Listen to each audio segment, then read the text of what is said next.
আসসালামু আলাইকুম। হ্যালো প্রিয় লিসেনার্স, কেমন আছো তোমরা? আশা করি ভালো আছো, ভালোর দলে আছো। যে যেখান থেকে আমাকে শুনছো সকলকে শুভেচ্ছা অভিনন্দন জানাচ্ছি নতুন একটা গল্পে। হরর বাংলা অফিসিয়াল বিডি তোমাদেরকে এন্টারটেইনমেন্ট হিসেবে ভৌতিক গল্প উপহার দেয় হচ্ছে কাজ, তোমাদেরকে একটু আনন্দ দেওয়াই হচ্ছে কাজ। তাই বলে হরর বাংলা অফিসিয়াল বিডি কখনো মিথ্যা কুসংস্কারকে বিশ্বাস করে না। আশা করি তোমরাও মিথ্যা কুসংস্কারকে সমাজে রটাবে না। মিথ্যা কুসংস্কার সমাজের জন্য মারাত্মক একটা অভিশাপ। সো বন্ধুরা, এপার বাংলা ওপার বাংলা, বাংলা ভাষাভাষী যে যেখান থেকে আমাকে শুনছো, যারা আমার গল্প শুনো, যারা আমার চ্যানেলটা সাবস্ক্রাইব করেছো, তাদেরকে অসংখ্য ধন্যবাদ জানাচ্ছি। আর যারা করনি সেই সকল বন্ধুদেরকে চ্যানেলটা সাবস্ক্রাইব করে সঙ্গে থাকার জন্য অনুরোধ জানাচ্ছি। সো আজকে নতুন একটা গল্পে আবার তোমাদেরকে স্বাগত জানাচ্ছি। আমি বাদুর রায়হান। আজকের গল্পের শিরোনাম জ্বরের রাতে নিশির ডাক। গল্প পাঠে আমি বাদুর রায়হান আছি তোমাদের সঙ্গে। শব্দ সাউন্ড এডিটিং এ তাহমিনা রায়হান মিম, পোস্টার ডিজাইন করেছেন আরিফির রায়হান অনন্ত। তো আমরা গল্পে ফিরে যাই। রৌদ্রপুর গ্রামের কেমন থমথমে আজ। 25 বছর আগে রানা যখন এই গ্রাম ছেড়ে চলে গিয়েছিল, তখন এক রাস্তা কিশোরের দৌড়ঝাঁপ ছিল। সন্ধ্যায় কেরোসিনের কুপি জ্বলে উঠত, গন্ধটা মাটি ছুঁয়ে যেত।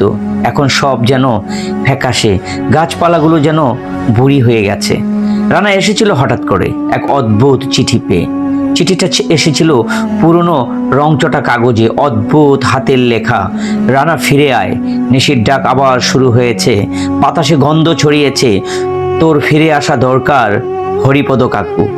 চিঠি হাতে নেই একটা ঠান্ডা স্রোত নেমে গিয়েছিল রানার শিরাদাঁড়া বেয়ে। নিশির ডাক আবার। রানা তখন শহরে ব্যস্ত চাকরির মধ্যে, কিন্তু এই চিঠি পড়ে বুকের ভেতর জমে থাকা একটা ভয় যেন আবার জেগে উঠল।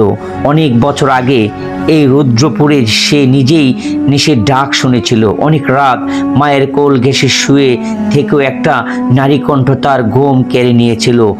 আয় আয় রানা আয়।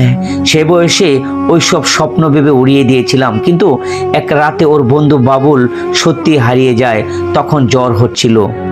এখন সেই জ্বরের রাত। রানা রুদ্রপুর পৌঁছতে দেখলো চারদিকে অদ্ভুত নিস্তব্ধ, যেন সবাই অপেক্ষা করছে, কিন্তু কিসের কেউ বলতে পারছে না। সন্ধ্যায় দোকানপাট বন্ধ, লোকজন দ্রুত ঘরে ঢুকে পড়েছে। চেনা বাড়িটা এখনো দাঁড়িয়ে আছে, ভাঙা বারান্দা, জংলার ধারে দরজা, উঠোনো বিশাল নিম গাছ ঠিক যেন ছিল তেমনি আছে। রানা কাকুকে খোঁজ করলো, কিন্তু কোথাও নেই। কেউ কিছু বলতে চায় না, শুধু বুড়ো আঙ্গুলে বলে সে গভীর রাতে কাকুকে দেখেছিল নিম গাছের দিকে যাচ্ছে। তারপর আর কেউ দেখেনি। রানা সেই নিম গাছের নিচে গিয়ে দাঁড়ালো।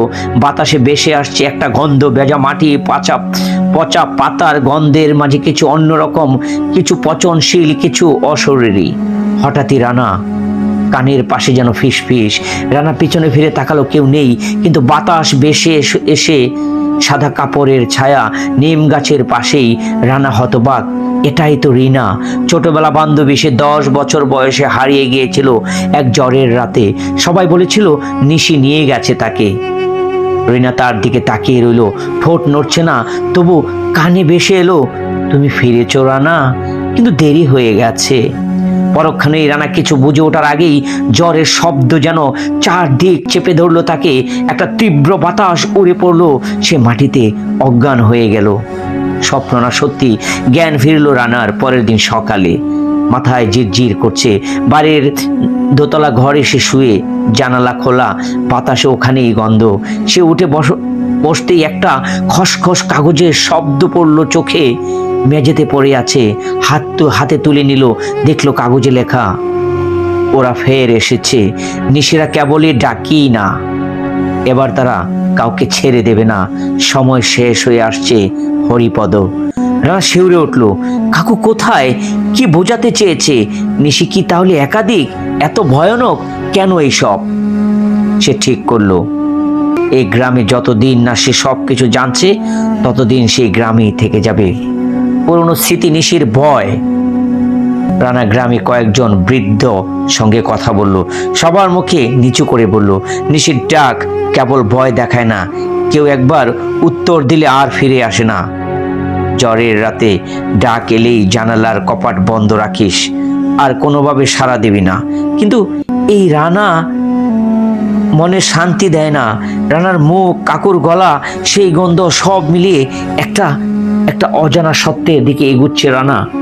রানা অনেকটা দিন থেকে গেল গ্রামে শুধু নিশির ডাকের অপেক্ষায়, কিন্তু সব অদ্ভুত অদ্ভুত জিনিসগুলো তার সামনে পড়ছে। হঠাৎ চিঠি, হঠাৎ বাতাসের গন্ধ, হতাশ রিনিকে দেখা। তাহলে কি সত্যি নিশির ডাক? এর থেকে পরিত্রাণ পাওয়ার উপায় রানা বারবার খুঁজছিল। রানা পরে একজন তান্ত্রিকের কাছে গিয়ে হাজির। তান্ত্রিককে সে সব খুলে বলল। তান্ত্রিক বলল, এই নিশির ডাক অনেক বছর আগেই রিনা নামক মেয়েটা যে নিশির ডাকে হারিয়েছিল, সে তার আত্মা নিয়ে আবার ফিরে এসেছে গ্রামে। তাকে থামাতে হবে, নতুবা সবাই বিপদে পড়বে, সবাই রিনার মতো হারিয়ে যাবে। এখন রানা বড় চিন্তিত। তাহলে রিনাকে ফেরাবে কিভাবে?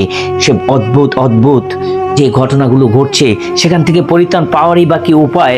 রানা বারবার ভেবে চিনতে হঠাৎ একদিন রানা তার দোতলা ঘরে শুয়েছিল। আবার সেই নারীর কণ্ঠ। এই জন্য বলছে, রানা অনেক দেরি করে এসেছো, আর নয়, তুমি ফিরে যাও, এখান থেকে ফিরে যাও। কাউকে ছাড় দিবে না নিশির ডাকে। নিশির ডাক তো নয়, নিশির ডাকে সাড়া দেওয়ার সাথে সাথে কেউ আর ফিরেও আসবে না। তুমি ফিরে যাও রানা, তুমি ফিরে যাও, তুমি অনেক দেরি করে ফিরেছো। হঠাৎ রানার ঘুম ভেঙে যায়। জানালার পাশে সে একটা চিরকুট দেখতে পায়। রানা, তোমাকে বলছি, নিশি ডাক দেওয়ার আগেই তুমি বেরিয়ে যাও, তুমি চলে যাও, তোমার সামনে অনেক বিপদ। রানা কিছু বুঝে ওঠার আগেই অচমকা একটা বাতাস দ্বারা বয়ে গেল, ঠান্ডা বাতাস। জানালার ফাঁক দিয়ে রানা তাকিয়ে দেখলো সেই বাগানের পাশ দিয়ে হেঁটে যাচ্ছে রিনা।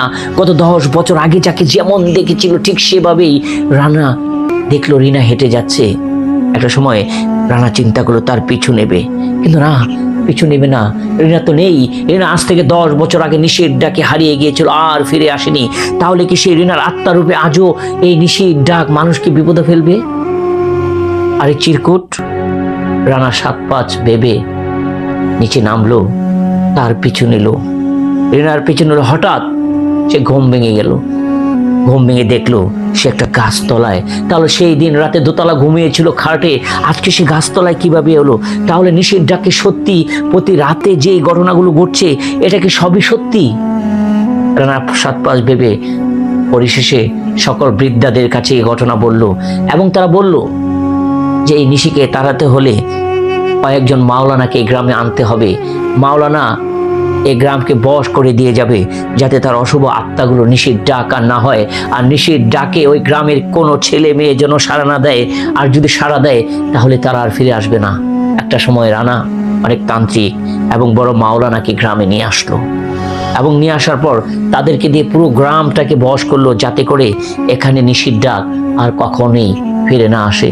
একটা সময় আস্তে আস্তে সেখানে নিশির ডাক স্তব্ধ হয়ে গেল। যে প্রতি রাতে জ্বরের সময় নিশির ডাকতো, নিশির বড় করে ডাকতো, আর যে সারা দিত ফিরে আসতো না।